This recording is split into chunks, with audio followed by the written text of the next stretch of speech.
Hey everybody, welcome to this week's Roundup. No special announcements this week, although hopefully this weekend I will have something kind of fun out for everybody. I'll explain more next week and hopefully we can get it out in time. But anyway, enough teasers, let's jump in and see what's been going on this week. First up, pre-orders are now open for a vinyl version of the Rusty soundtrack. And this is going to be a 2 LP soundtrack with audio that Jeff Roberts from Martial Art, who I interviewed a while back, had sourced via a PC 9801-86 card. So basically this is from a PC 98, and the game was also released on Epson PC and MS-DOS, but if you listen to that interview with Jeff, he really bends over backwards to get as accurate of an experience as possible for these soundtracks. So it is very exciting to see his work and exactly what, this is one of the things that he was teasing, I believe, in the interview that he couldn't talk about then. So it's exciting to see it come out. If you're a fan of the game or the soundtrack or both, then this is probably something that you're going to want to pick up just because, we know the care that went into it. And it should be available worldwide from a bunch of different sellers with some pretty cool artwork as well. So if you're interested in that, check out Crystal's post. And of course, you could always check out that interview I did with Jeff for a lot of the behind the scenes details on how he gets this stuff done. James from RetroHQ just posted a first look at his Atari 7800 game drive with RGB-Out. Now, I'll start by saying there is no pre-orders yet, there's no official price or release date, this was just a first look, but this is a very interesting device.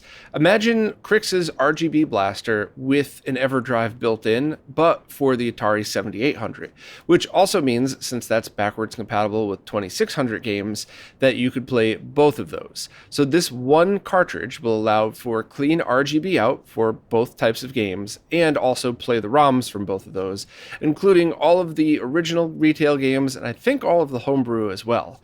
Now, this is what I guess you would call hybrid emulation, because you are using the original console and the original CPU. However, there's an FPGA inside this cartridge that generates the video, just like with Crix's RGB blaster, that outputs to a Genesis 2 mini DIN. And much like with all of the other products that we've been talking about lately, if you use a properly built Genesis 2 cable, so a RGB SCART cable from any of the major sellers, the HD Retrovision cables, Rad2X, any of those things, then it should just work perfectly. So I'm a massive fan of stuff like this because it utilizes original hardware, it has something unique and different, and I could absolutely see myself doing something like connecting an unmodified 7800 to a TV via RF and just enjoying it that way. And also, hey, if I want to go into a flat panel or I want to grab an RGB monitor, then pull the video out from this RGB port and back. So if you want more details on this, and to be honest, if you have a 7800, you should at the very least watch this video and kind of just go from there. But if you're interested, definitely check that out, and we'll of course follow up with more info as soon as any is available. This week's Roundup is once again sponsored by JLCPCA, and this week we're continuing to figure out what went wrong with the SCART cleaner order, and I still don't really know. And I have to, in my words, not JLCPCB's words, politely remind everybody that none of these companies are your personal concierge for your projects. JLCPCB seems to have made exactly what we sent them in the way that we told them to make it.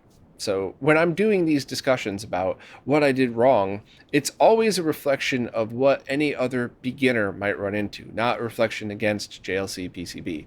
Unless they end up making a mistake, and I'll tell you that sometime, but if that ever does happen. But this all has been on me.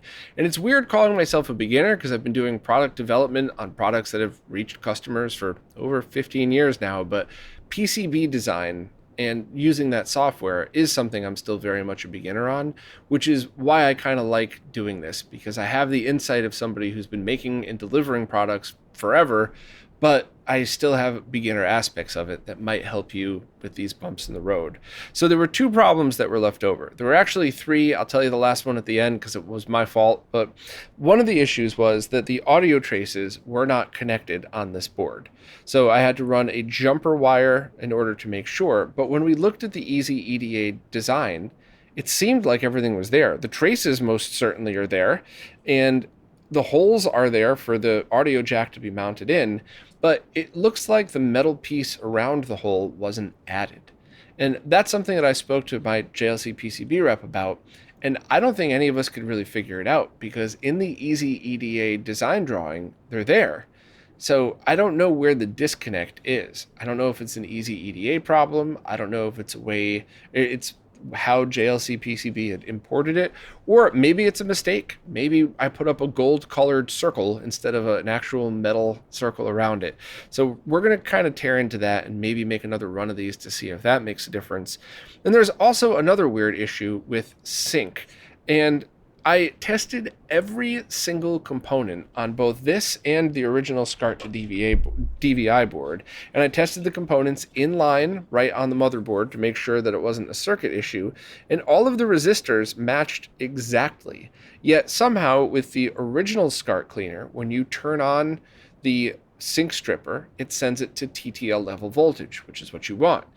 On both of these, if you turn it off, it's the same exact voltage, whatever you put through it, which is good. However, on the new one, the one that we were just making, turning on the sync stripper barely adds any voltage whatsoever. Only 200 millivolts-ish, not over a volt like it's supposed to. So I originally thought, oh, maybe I spec'd a resistor out wrong. Did I use 750 instead of 75 or something like that? Which is absolutely something I would do. But it doesn't seem to be the case because they all matched the same. We also opened it up, removed the switch, cut some traces. So we still need to figure that out. And I just don't know what the answer is. So I wanted to talk about this, both to be open and honest about what's going on, but also just to kind of say, this is the stuff that you run into. You know, how could you take something that was made perfectly by JLCPCB a couple of years ago and have it not work the same now? And I'm my gut saying it's my mistake, but I'm still trying to figure out why. Also, a fun little anecdote at the end. I had thought there was a problem where the RGB voltages didn't match, which didn't make sense because the tolerance of the resistors were all 1% and they all toned out properly. Turns out I had been using the same monitor since I was still in Manhattan that worked perfect. And then I recently took that monitor and sent it to another member of the retro gaming community to include in an upcoming video. And I grabbed my backup monitor and used that because the monitor in my scope setup is always the end 75 ohm termination. So device into the oscilloscope, terminated through the monitor. Well, the inputs on the monitor must be slightly off because each one of the RGB signals gave slightly different voltage. So as soon as I unplugged the monitor from my scope and just used 75 ohm BNC terminators instead, suddenly all the voltages matched. So that was my test equipment, and I just kind of told that because I thought fellow nerds might get a kick out of it, and also kind of as a warning. So I'm going to try to finish this off in the next week. I'm backed up with so many different projects, but I really just want to release these design files, but I don't want to release them until they're 100% done, because I don't want something like, oh, a certain notorious company making a couple of thousand of these and selling them wrong. So we'll get the files out for these as soon as they're completed. It's working great otherwise. There's just those last two issues.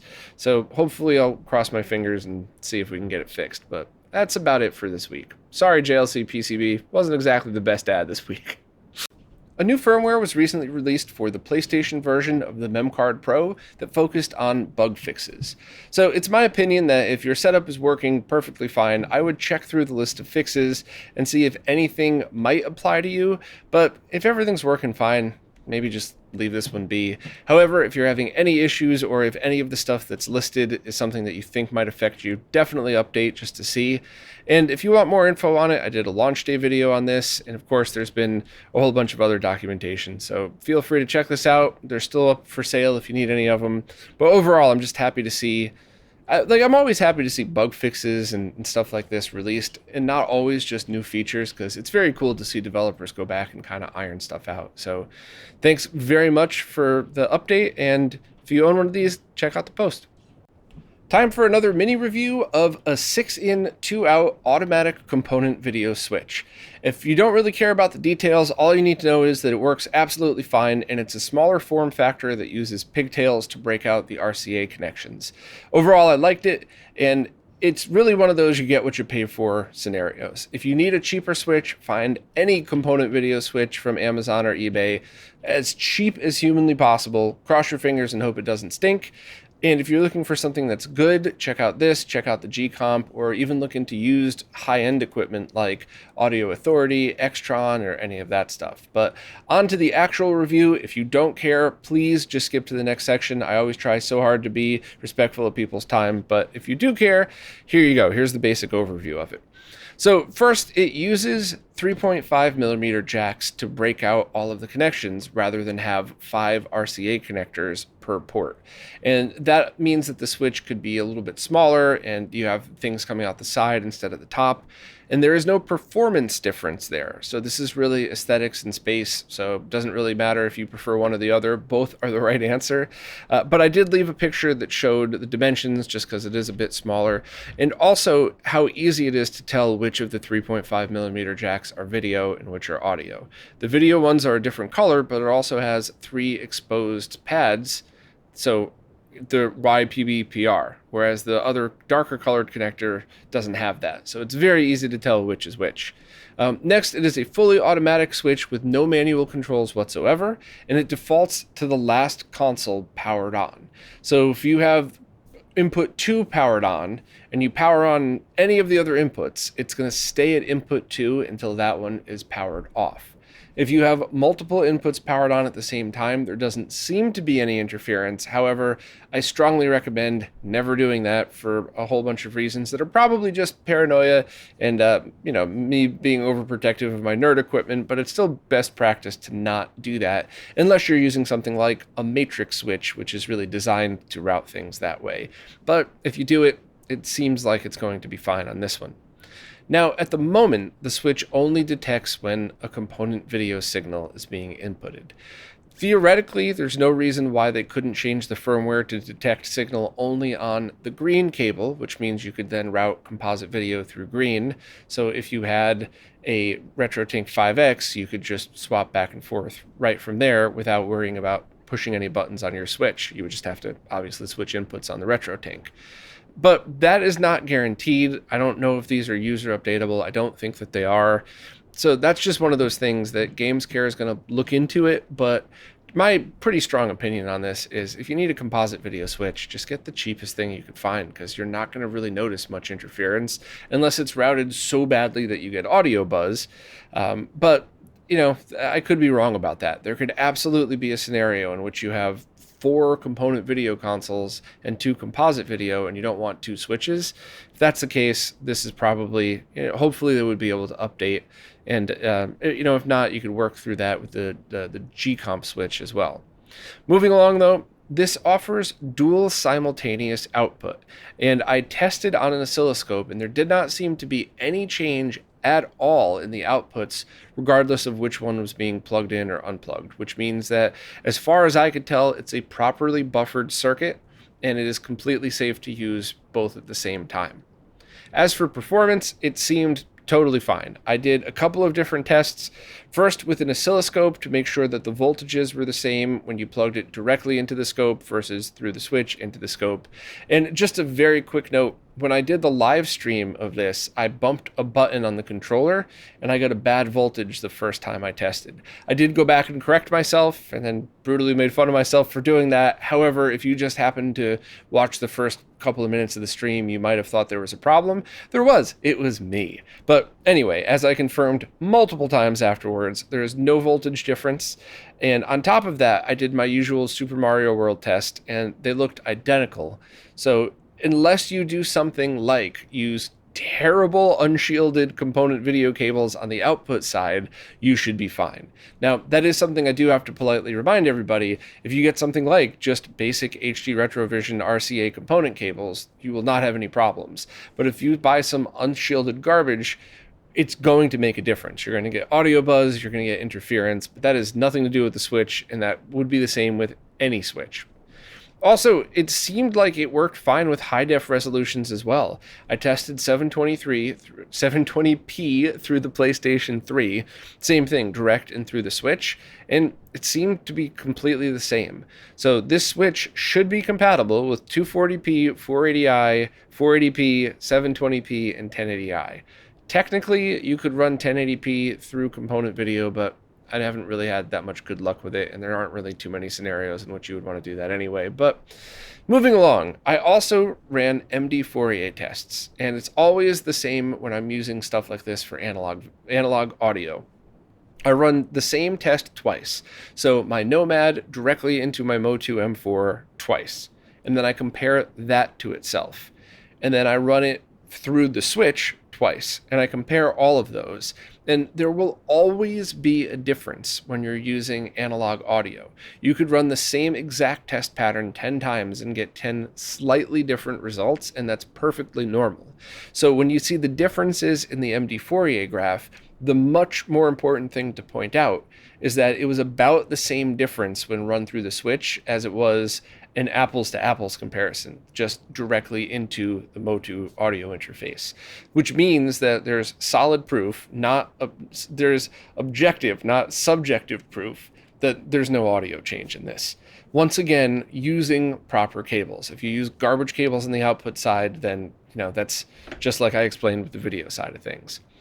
Now, these switches are available through both a Brazilian and US distributor. So I have kind of two conclusions to this. First of all, if you live in Brazil and you want a good quality component video switch, buy this one. You don't have to worry about import taxes. You don't have to worry about a lot of other stuff. And while I don't want to throw any shade towards Super G, it's not Super G's fault that there's a ton of import taxes. So he himself might even agree. If you live in Brazil, unless you really need those extra inputs, it's probably a better solution just to buy this one and save a ton of money. If you're outside of Brazil, that's up to you. This performs great. Do you want to spend the extra money on the G-Comp, which will get you an extra composite video jack per port and 2 extra inputs? Is that something that you're interested in? Do you prefer having the cables plugged into the top instead of the side? Or do you prefer a smaller solution and you only need to have everything plugged into the side? There really is no wrong answer. That's going to be completely up to you to decide, but I did post links to both. So, if you're in Brazil, you can get it direct. Anywhere else, probably go through the US store, or I guess, depending on where you live, I would just check the shipping on both to make sure. If you want a detailed step-by-step, including my stupid mistake view of how I tested this, please check out the live stream that's embedded at the bottom. But what you just heard in this less than 10-minute summary is basically everything you got in that live stream and more. Once again, I'm trying to just be respectful of everybody's time. Some of these live streams I genuinely think there's a lot of replay value and you should go back and watch, especially like the Virtual Boy one that I did. But if you just want to care about the performance of the Switch, this is all you need. So shout out to GamesCare for making an awesome product, and I'm interested to see what else they got coming. Tito from Macho Nacho Productions just released a video that showcased a bunch of very cool things, and one of which I think many people either never really heard about or kind of forgot about, which is the internal Pluto GC HDMI mod. So basically this is an off-the-shelf board, a Pluto dev kit, that you could flash with specific software, the GC video software by Ingo Korb, and install that inside your GameCube for a fairly easy-ish internal HDMI mod. Removing that digital port could be a pain. Tito does a great job showing this in the video. But also this showcases a new way to install it using a flex cable that makes installation easier since you don't have to have a rat's nest of wires going all over the place. And also, just a shout out to Tito. I love that he left the mistake in there, because so many people out there love to just pretend like they're the best at absolutely everything they do.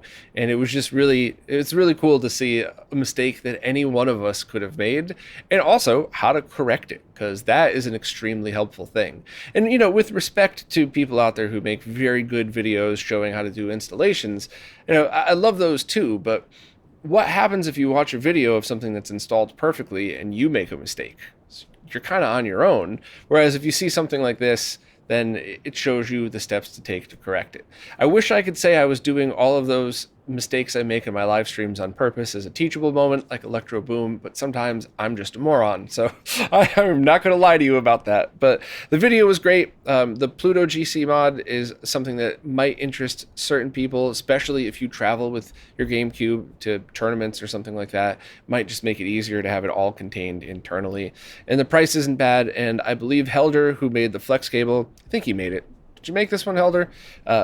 He's also selling them as a kit, so pre-soldered on with a 3D printed bracket and everything that you would need for a very fair price. So check out this video, and at the very least, even if you're not interested, it's kind of cool to just see a different way to approach GameCube HDMI, because I think we all get very used to those plug-and-play adapters like the Carby, which I love, but you know me, I also love options.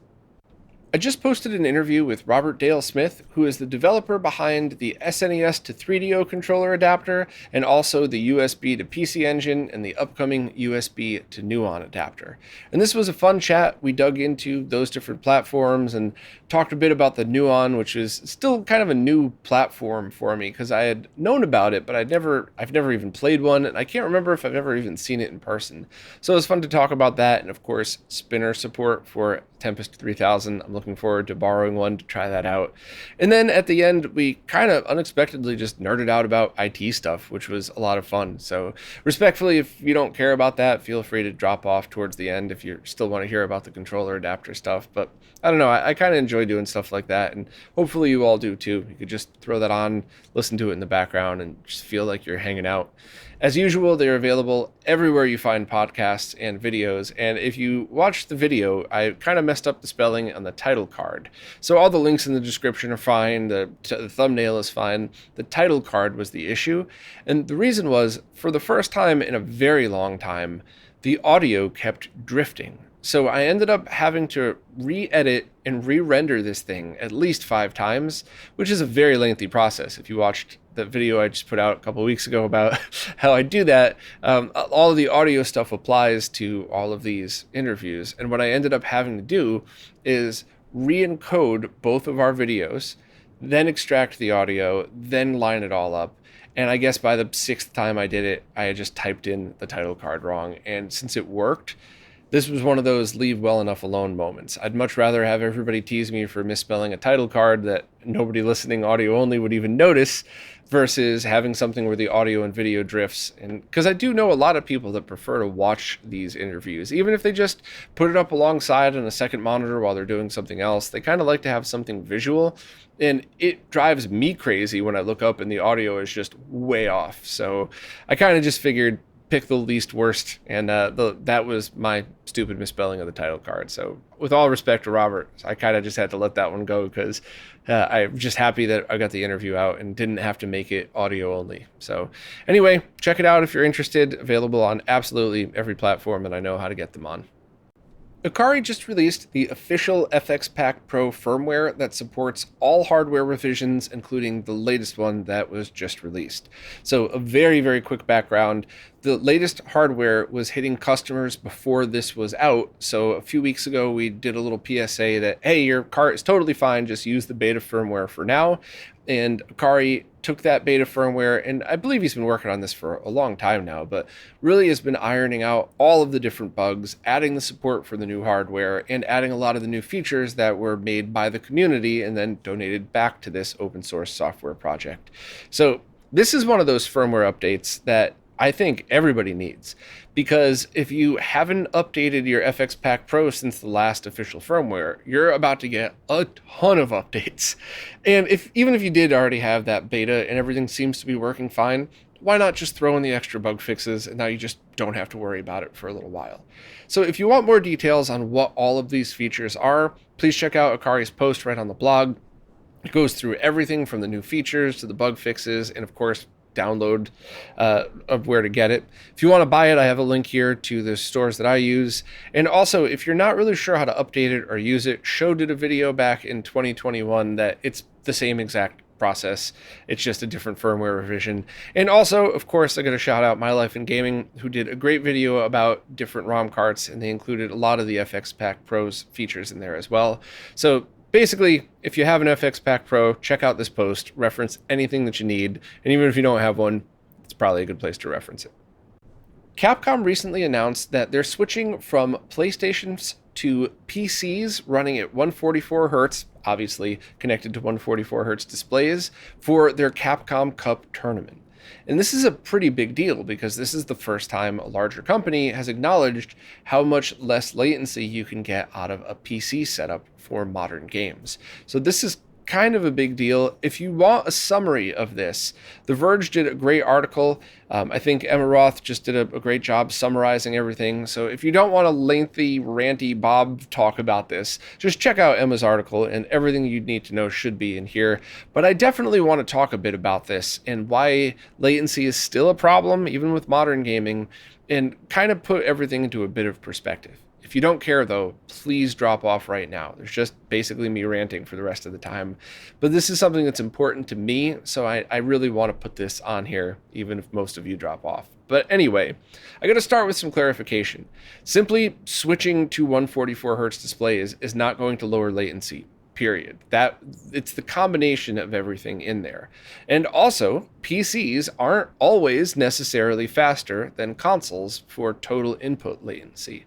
But in the context of right now, what we're talking about, the games being played in the Capcom Cup on the PlayStation 5 versus a basic optimized PC with a not crappy graphics card, you're going to get a lot less latency on the PC.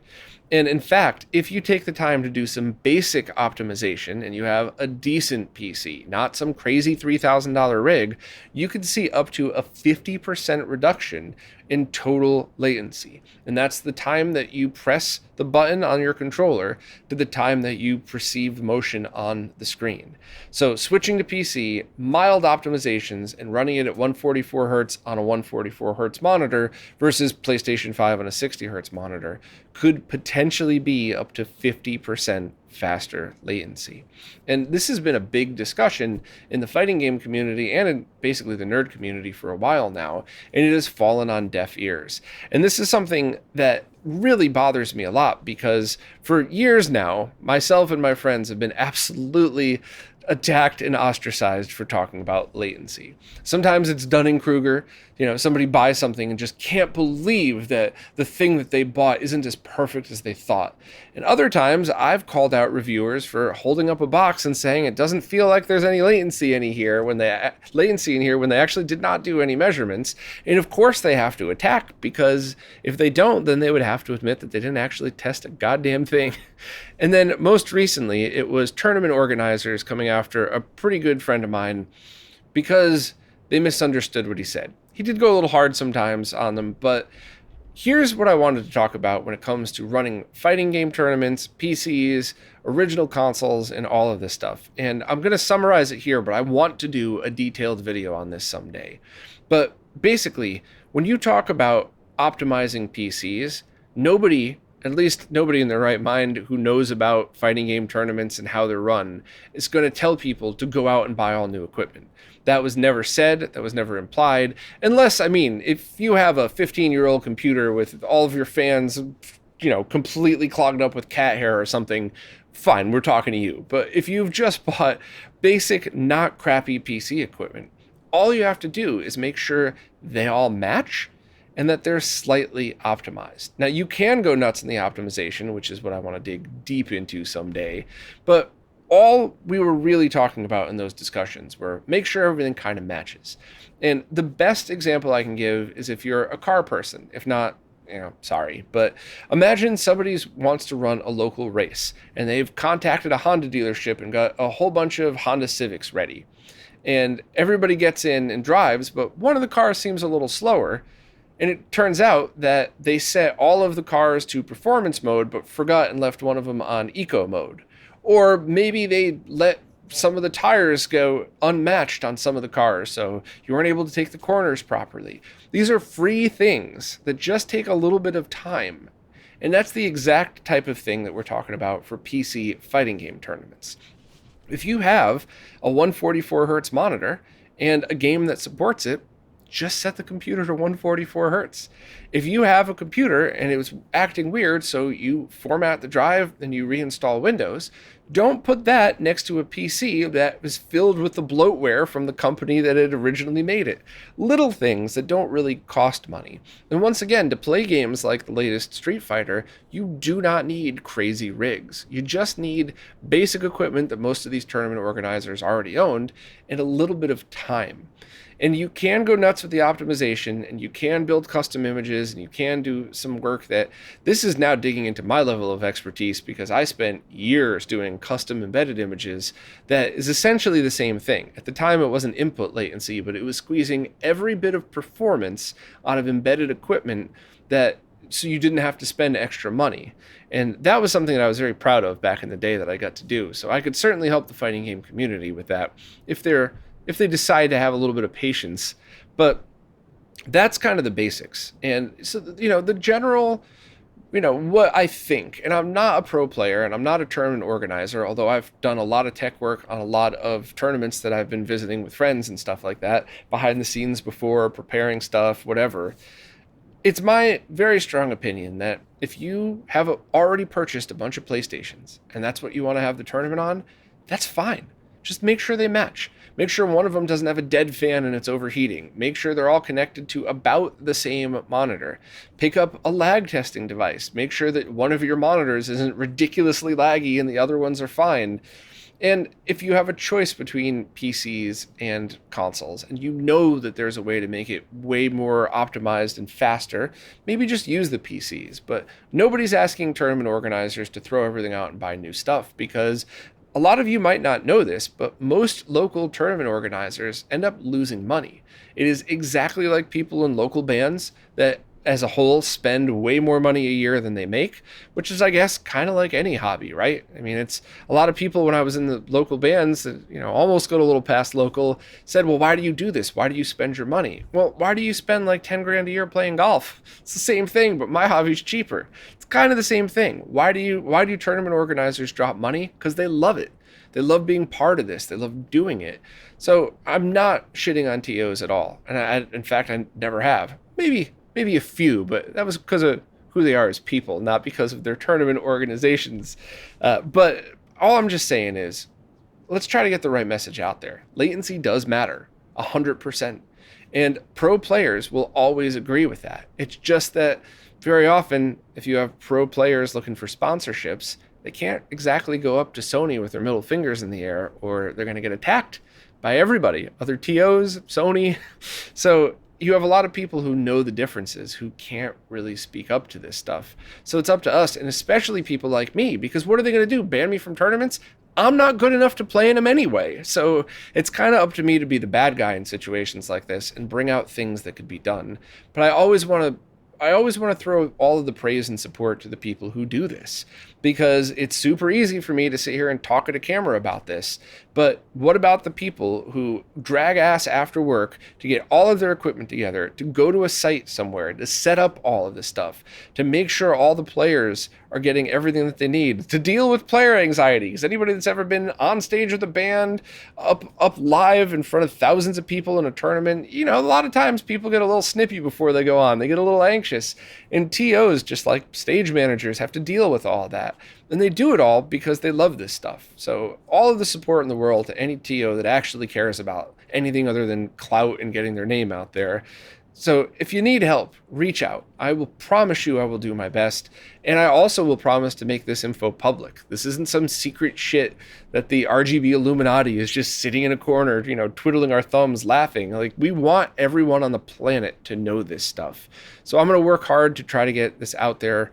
I'm out of minutes. I have no free time. So maybe I'm going to have to skip a couple of Q&As or something in order to take that time to do this. But I think it is super important. I want to get that info out there. And I also have a very fun t-shirt coming out, hopefully this weekend, that will commemorate our feelings on this latency battle, which hopefully you all will find funny. And if not, that's fine too. I'm a dork. You don't have to find me funny, but know that I mean it with love and a bit of sarcasm. But overall, this 10-minute rant was just to say, thank you, Capcom, for standing up to Sony. Because while I'm not saying the PS5 is bad, it's not.